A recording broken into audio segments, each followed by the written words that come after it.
Alors, là, ça tourne. Là, ça tourne. Au son, on est bon. Allez, c'est parti. Ça, c'est moi. Je m'appelle Tom. Et il y a 10 ans environ, j'ai découvert mon premier club de badminton. Alors forcément, au début, j'y vais avec mes potes, sans réelle conviction, et avec même un peu la flemme de m'entraîner.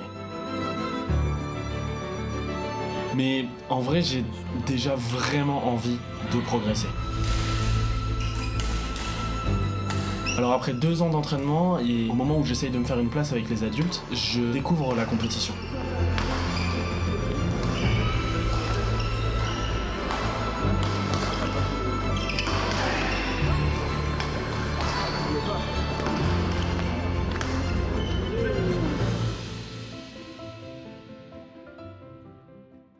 Alors forcément, avec la découverte de la compétition, il y a aussi la découverte de la frustration, la gestion de la frustration, la découverte des défaites, la découverte des victoires, mais aussi l'envie d'aller toujours plus haut, toujours plus loin. Alors je m'entraîne beaucoup, de manière assez acharnée, et je fais des compétitions quasiment tous les week-ends et de plus en plus, pour essayer vraiment d'engranger le plus possible d'expérience, ce qui va me permettre de progresser petit à petit. Malheureusement, le début des entraînements acharnés implique aussi le début des petites blessures. À ce moment-là, j'ai des blessures au niveau des genoux, des tendinites, je décide de faire de la kiné pour essayer de régler ce problème-là. Avec le temps et le travail du kiné, les douleurs commencent à s'estomper au niveau des genoux et je peux commencer à jouer réellement à 100%. Alors ça implique forcément de énormément m'étirer, je fais plus un seul entraînement sans m'étirer, je m'étire quasiment tous les matins, mais ça me permet de vraiment jouer et je commence à voir réellement les progrès.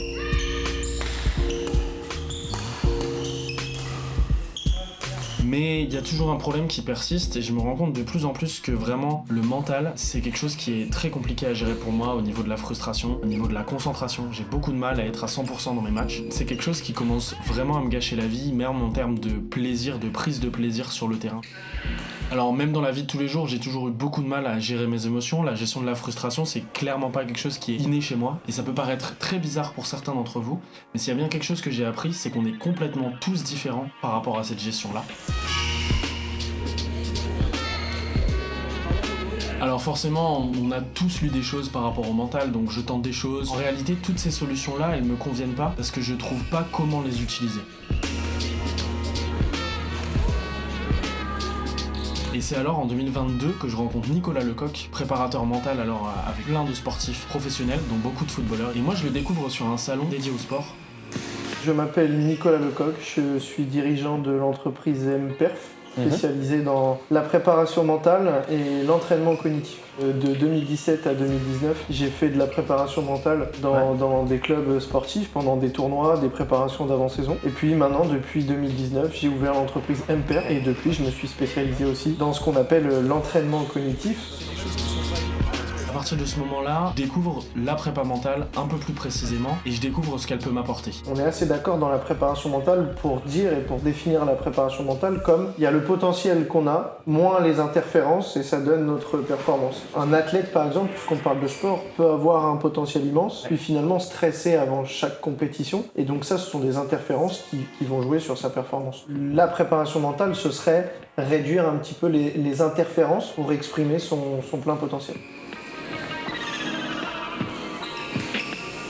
Au moment où on s'est rencontrés, il y avait vraiment une volonté de ma part de reprendre du plaisir sur le terrain, d'arrêter de m'énerver pour rien sur le terrain, de réussir à me concentrer, de gagner plus de matchs, etc.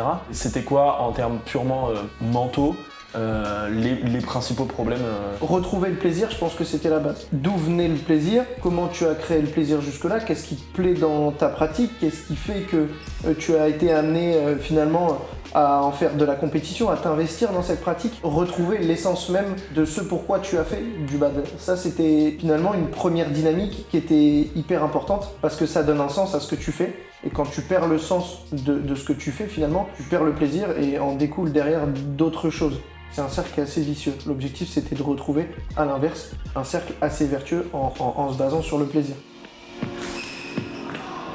Le deuxième gros axe, une fois qu'on avait fait notre entretien ensemble, c'était vraiment te focaliser sur ce que tu maîtrises et accepter qu'il y avait des choses dans ton environnement que tu ne maîtrisais pas, que ce soit les réactions autour de toi, que ce soit parfois des conseils de personnes qui sont peut-être maladroits, sans aucune mauvaise intention au départ, mais c'est du classique, on entend souvent « arrête de t'énerver » ou « arrête de te frustrer ». C'est très simple et moi aussi j'aimerais bien arrêter de me frustrer mais je sais pas comment faire. Et ça ajoute de la frustration. Tu mettais beaucoup d'énergie sur ça et du coup moins sur ce que tu maîtrisais finalement. Donc ton jeu, la préparation de tes matchs, la capacité à switcher quand t'es pas bien, etc. Et l'intérêt c'était de recentrer aussi sur ce que tu maîtrises. Donc ton plaisir plus ce que tu maîtrises. Ça a été les deux gros premiers axes. Comme vous l'avez vu, c'est quelque chose qui est devenu très important pour moi, la préparation mentale. J'essaye vraiment de l'utiliser dans mes coachings, etc. Et le but de cette chaîne, c'est aussi de vous faire découvrir un peu ce monde-là.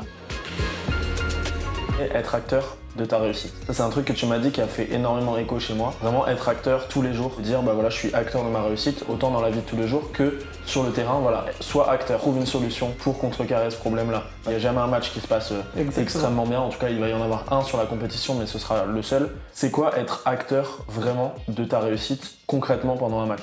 Par exemple, quand on est en situation où on a la sensation qu'il y a un problème, l'arbitrage, c'est un exemple qui va finalement être assez simple. Être acteur, ça va être je ne mets pas d'énergie sur l'arbitrage. Parce que finalement, ça va changer quoi que je mette de l'énergie là-dessus? Est-ce que la décision va changer?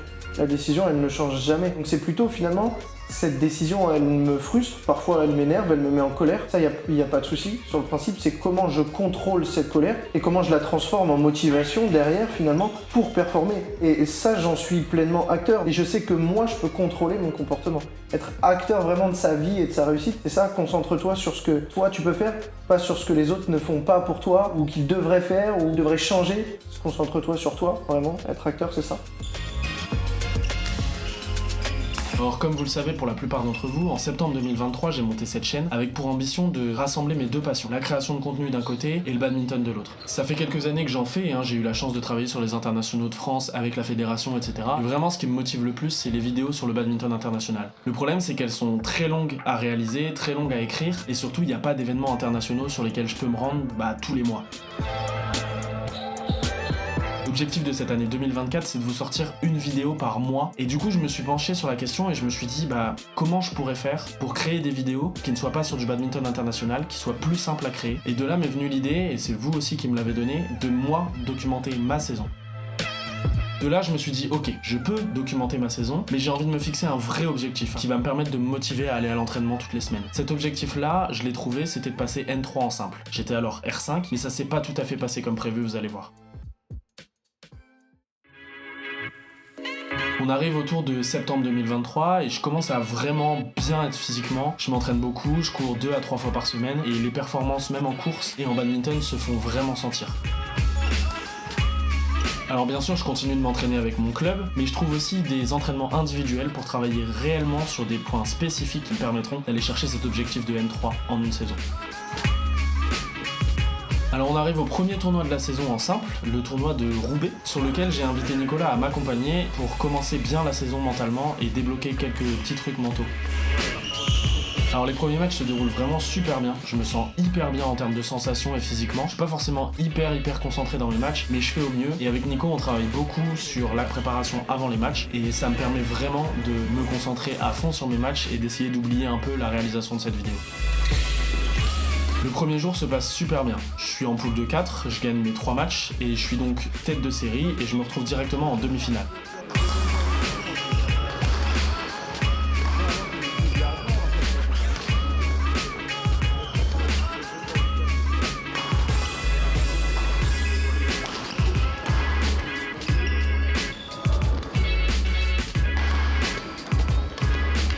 Mon tournoi s'arrêtera là, épuisé, après un très gros match contre le vainqueur du tournoi.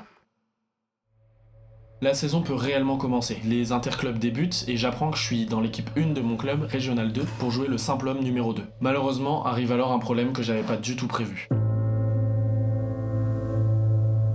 Je me retrouve avec 2 lourdes défaites et surtout une vieille douleur qui devient de plus en plus vive. Et malheureusement, depuis le début de saison, elle se fait de plus en plus forte.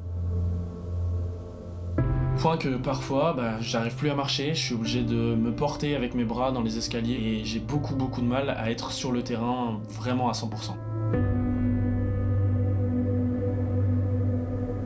Alors je tente de trouver une solution, je rencontre un médecin du sport qui me prescrit plusieurs examens, dont une IRM, qui aujourd'hui n'a rien donné, et je dois maintenant faire un arthroscanner pour découvrir s'il y a réellement ou non un conflit de hanche que l'on suspecte depuis quelques mois.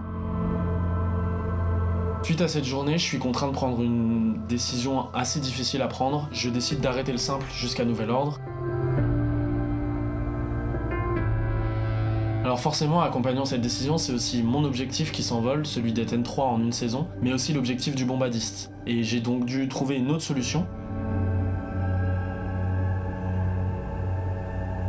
Et après mûre réflexion, cette solution ça a été de me dire que j'allais me consacrer au double homme en numéro 1 et au mixte en numéro 2. L'idée c'est que le double homme c'est un tableau que j'adore depuis des années et j'ai vraiment envie de me consacrer à 100% pour ce tableau. Aujourd'hui j'ai 160 points et je me rapproche tout doucement du R4. Il y a encore beaucoup de choses à travailler sur la concentration et le fait d'être à 100% mentalement dans mes matchs. Tu vois, c'est énergivore émotionnellement et sur le plan cognitif un match. On a travaillé cet aspect énergie à répartir sur tout un match. Sur l'aspect cognitif, ça fait encore partie du travail où finalement être capable d'avoir l'endurance sur tout le match en termes de concentration. On a ces moments-là finalement où on fait les montagnes russes. L'objectif c'est pas encéphalogramme plat parce qu'on est des humains donc on ressent des émotions, mais c'est finalement trouver des oscillations qui soient très petites pour que tu sois très précis dans ce que tu fais finalement et que tu sois capable de faire la différence au début d'un match, à la reprise d'un match, à la fin d'un match et que ce soit toi qui décides de ça. Et ça c'est la deuxième partie du travail sur l'aspect cognitif. Tu as mis en place un outil logiciel pour commencer à utiliser un peu tout l'entraînement cognitif, etc. C'est quoi le projet, l'ambition par rapport à ce projet-là? C'est un logiciel qui permet de travailler sur les processus de réflexion, vitesse de traitement des informations, prise d'informations, prise de décision, l'aspect concentration aussi, de manière assez ludique parce qu'on utilise les nouvelles technologies. Finalement, à terme, on veut faire de la qualité en priorité. Sur l'aspect MPerf, la prépa mentale, l'entraînement cognitif, c'est de la qualité. Et sur le logiciel, ce sera de la qualité. Alors le logiciel dont vous a parlé Nico juste à l'instant, il s'appelle Cranion et il est disponible à la vente et je vous ai même dégoté un petit code promo qui vous permettra de l'avoir moins cher. Sachez également que vous aiderez la chaîne si vous utilisez ce code là puisque vous ça vous permet d'avoir une réduction et moi ça me permet d'avoir 10% sur chaque vente de Cranion. Alors si vous souhaitez améliorer vos capacités mentales et cognitives, n'hésitez pas à vous renseigner sur le logiciel Cranion, je vous mets toutes les infos dans la description. Alors voilà, on arrive à la fin de cette vidéo, la fin de saison s'annonce déterminante. Alors si tu veux découvrir si j'arrive à passer N3 en une saison, je te laisse t'abonner et me mettre également tes objectifs à toi en commentaire juste en dessous. Alors l'objectif de cette vidéo, petit disclaimer, c'est clairement pas de parler que de moi. L'objectif c'est de te faire progresser toi également et surtout d'un point de vue mental de te donner quelques petites clés si t'as un peu de mal à rester concentré ou à gérer la frustration et j'espère que ça t'aidera à être au meilleur de toi-même. Merci d'avoir regardé, n'hésite pas à liker, à commenter et à partager et on se retrouve très vite pour une prochaine vidéo. Ciao! Et ben voilà en fait, ça y est c'est fait quoi. Bravo à tous.